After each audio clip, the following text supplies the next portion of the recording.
السلام علیکم ورحمۃ اللہ وبرکاتہ۔ ہمارے یوٹیوب چینل کے ذریعے سے آن لائن عربی لکھنا، پڑھنا، بولنا سیکھیے بائی ندوی، مثلا نحو، صرف، ترکیب، انشاء، ترجمہ قرآن، حدیث وغیرہ۔ اور جو بھی شخص الگ سے پڑھنا چاہتا ہو تو ہمارے کانٹیکٹ نمبر پر کانٹیکٹ کریں۔ ہم آن لائن کلاسز اٹینڈ کرتے ہیں، چاہے وہ نو پڑھیں، چاہے صرف، چاہے انشاء، چاہے حدیث کا ترجمہ یا قرآن کا ترجمہ وغیرہ۔ جو بھی پڑھنا چاہیں وہ ہمارے کانٹیکٹ نمبر کے ذریعے سے کانٹیکٹ کر لیں۔ اس سے پہلے والے سبق میں آپ نے جانا تھا تثنیہ کی تعریف اور کچھ قواعد۔ آج کے سبق میں ہم جانیں گے تثنیہ کے مزید قواعد کے بارے میں۔ اس سے پہلے والے سبق میں آپ نے کچھ قاعدے پڑھے تھے۔ قاعدہ نمبر 3 کے تحت یہ بات معلوم ہوئی تھی آپ کو کہ اگر مشار الیہ پر الف لام داخل ہو تو اس میں اشارہ اور مشار الیہ دونوں مل کر مبتدا ہوں گے اور خبر کوئی دوسرا لفظ ہوگی۔ اس سلسلے میں ایک قاعدہ یہ یاد رکھنا چاہیے کہ چونکہ خبر کے ذکر کرنے میں مبتدا کی رعایت کی جاتی ہے، یعنی مبتدا کا لحاظ رکھا جاتا ہے کہ جیسا مبتدا ہوگا ویسے ہی خبر ہوگی، یعنی اگر مبتدا مذکر ہو تو خبر بھی مذکر، اور مبتدا مؤنث ہو تو خبر بھی مؤنث ہوتی ہے۔ اسی طریقے سے مبتدا اگر تثنیہ ہو تو خبر بھی تثنیہ ہوگی۔ مبتدا کے تثنیہ مذکر ہونے کی صورت میں خبر تثنیہ مذکر، اور مبتدا کے تثنیہ مؤنث ہونے کی صورت میں خبر بھی تثنیہ مؤنث ہوگی، یعنی جیسا مبتدا ہوگا ویسے ہی اس کی خبر ہوگی۔ جیسے ہذان تلمیذان صالحان، یہ دونوں طالب علم نیک ہیں۔ تو دیکھیے ہذان اسم اشارہ تثنیہ، تلمیذان مشار الیہ اسم اشارہ اور مشار الیہ مل کر موصوف صفت ہوئے، پھر اس کے بعد جو ہے یہ مبتدا ہو جاتے ہیں کیونکہ اس کے آگے خبر آ رہی ہے۔ صالحان، دیکھیے تلمیذان تثنیہ ہے تو اسی وجہ سے صالحان آیا ہے۔ اسی طریقے سے یہ مذکر کی مثال تھی، اب مؤنث کی مثال بھی ایسے ہی ہے، جیسے ہاتان تلمیذتان صالحتان، یہ دونوں طالبات نیک ہیں۔ ذانک الولدان صغیران، وہ دونوں لڑکے چھوٹے ہیں۔ تو یہ اسم اشارہ اور مشار الیہ مل کر مبتدا ہے اور صغیران جو ہے اس کی خبر واقع ہو رہی ہے۔ جیسے ہی تثنیہ ہے مبتدا ہے ویسے ہی اس کی خبر ہے۔ تانک الکراستان جدیدتان، وہ دونوں کاپیاں نہیں ہیں۔ تو ان تمام مثالوں میں خبر کو تثنیہ ذکر کیا گیا ہے اور مذکر اور مؤنث کا بھی لحاظ رکھا گیا ہے۔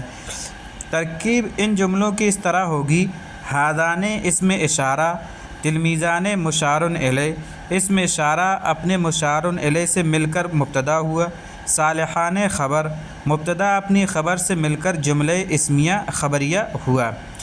یہاں ایک اور قاعدہ بیان کر دینا بھی فائدے سے خالی نہ ہوگا، وہ یہ کہ اگر موصوف تثنیہ واقع ہو تو صفت بھی تثنیہ ہوگی۔ موصوف کے تثنیہ مذکر ہونے کی صورت میں صفت تثنیہ مذکر، اور موصوف کے تثنیہ مؤنث ہونے کی صورت میں صفت بھی تثنیہ مؤنث ہوگی۔ جیسے خبر کے تعلق سے تھا کہ جیسے ہی خبر ہوگی مبتدا ہوگا ویسے ہی خبر ہوگی، اسی طریقے سے جیسا موصوف ہوگا ویسے ہی اس کی خبر ہوگی۔ جیسے التلمیذان صالحان، تو دیکھیے تلمیذان تثنیہ ہے اور موصوف ہے، اور صالحان اس کی صفت ہے۔ تو دیکھیے دونوں سیم ہیں، مذکر بھی ہیں دونوں، اور دونوں جو ہے تثنیہ ہیں، حالت رفعی میں ہیں، اور جیسا موصوف ہے ویسے ہی اس کی صفت ہے۔ دو نیک طالب علم۔ اسی طریقے سے مؤنث کی مثال میں التلمیذتان الصالحتان، تو دیکھیے التلمیذتان، تلمیذتن مؤنث ہے اور اس کی تثنیہ بنائی تلمیذتان، اسی لحاظ سے کیونکہ یہ موصوف بنا رہے ہیں ہم، تو موصوف ہونے کی وجہ سے اس کی صفت جب ہم لائیں گے صالحتن تو اس کو بھی صالحتان کریں گے۔ اس سبق کے دونوں قاعدوں کو سمجھ لینے کے بعد ان جملوں کو دیکھیے، ان میں مبتدا اور خبر کے ساتھ موصوف اور صفت کا بھی استعمال دکھایا گیا ہے۔ جیسے ہذان تلمیذان المجتہدان ذاہبان، یہ دونوں محنتی طالب علم جا رہے ہیں۔